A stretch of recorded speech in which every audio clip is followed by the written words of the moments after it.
Il faisait effroyablement froid. Il neigeait depuis le matin. Il faisait déjà sombre.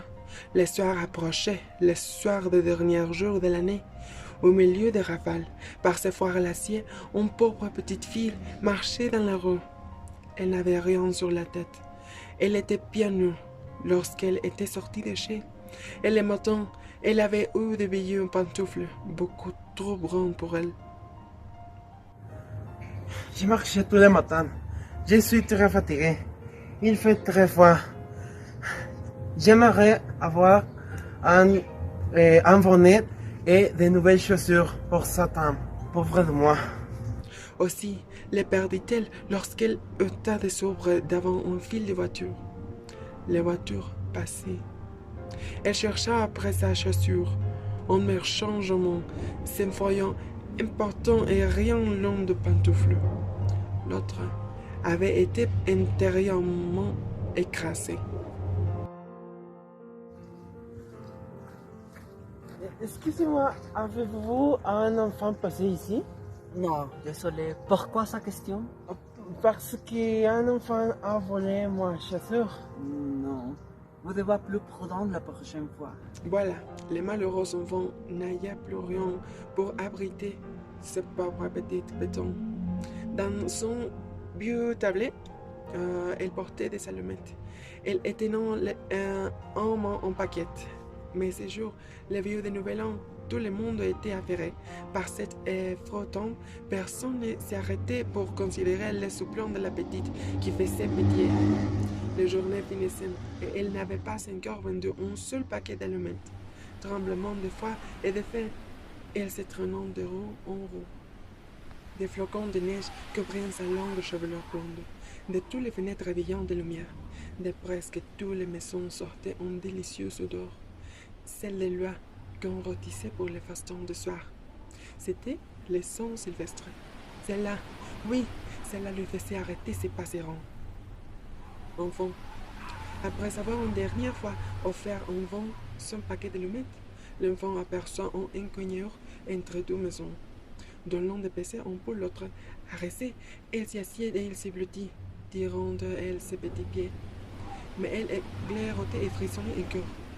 Elle, qu'avant et cependant, elle n'osait rentrer chez elle.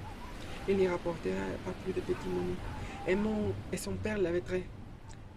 L'enfant avait ses petits menottés tout trancés. Si je prends un allumette, une seule pour réchauffer mes doigts, C'est quelle fille. quelle merveilleuse flamme était.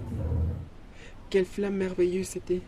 Il semble tout à coup la petite fille qu'elle se trouvait devant un grand poêle. Enfant, décoré d'ornements en cuivre, la petite allait entendre ses pieds pour les réchauffer. Lorsque la petite flamme s'éteignait brusquement, le poêle disparut et l'enfant restait, tenant en main de petits morceaux de bois et moitié brûlés. Elle frottant un second d'allumette. Le leurre se projetait sur le muraille qui devint transparent. Derrière, la table était mise. Elle était couverte d'une belle nappe blanche, sur laquelle frégeait un superbe WC de porcelaine.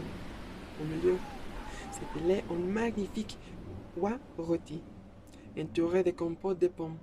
Et voilà qu'elle avait se mettre en mouvement et, avec un couteau en fourchette fixé dans sa poitrine, vient se présenter devant la pauvre petite, et puis plus rien. La flamme s'éteint. Attention de ne pas te brûler les doigts avec ces allumettes. Mais je suis gelé. Vous devrez rentrer ou vous va attraper froid. L'enfant prend une troisième allumette et elle se voit transportée près d'un arbre de Noël, splendide. Sur ses branches vertes brillent mille bougies de couleur. De tous côtés pendait une foule de merveilles. La petite entendit les mains pour saisir la moins belle. L'allumette s'était. L'arbre semble monter vers le ciel et ses bougies deviennent des étoiles. Il y en a une qui se détache et qui redescend vers la terre, laissant une traînée de feu. Voilà quelqu'un qui va mourir. Se dit le petit, sa vieille grand-mère, le seul être qu'il avait aimé et chéri, et qui était morte il n'y avait pas longtemps. Lui avait dit que lorsqu'on Wa une étoile qui file. D'un autre côté, une âme monte vers le paradis. Elle frotta encore une allumette. Une grande clarté se répandit, et devant l'enfant se tenait la vieille grand-mère. Grand-mère, S'écria le petit. grand-mère, aimez-moi. Oh, tu vas me quitter quand l'allumette serait éteinte. Tu t'ennuieras comme la poêle si chaude, la superbe rôtie, la splendide arbre de Noël reste. Je te prie, ou emporte-moi. Grand-mère, s'il vous plaît, aimez-moi. Toi sûr de ça? Parce que rappelle-toi que nous ne sommes pas dans le même monde. Mais pourquoi? Et l'enfant alluma une nouvelle allumette, et puis une autre, et enfin tous les paquets, pour voir la bonne grand-mère le plus longtemps possible. La grand-mère prit le petit dans ses bras, et elle la porta bien haut, et un lieu où il n'y avait plus ni de froid, ni de faim, ni de chagrin. C'était devant le trône de Dieu. Le lendemain matin, cependant, les passants trouveront dans l'encoignure le corps de la petite. Ses yeux étaient rouges, elle semblait sourire. Elle était morte de froid. Pendant la nuit qui avait apporté à tant d'autres de joie que de plaisir. Elle tenait dans ses petites mains, tout ready, le reste brûlé d'un paquet d'allumettes. Quelle sottise. Dit un son corps. Comment a-t-elle pu croire que cela la réchaufferait? D'autres verseront des larmes sur l'enfant.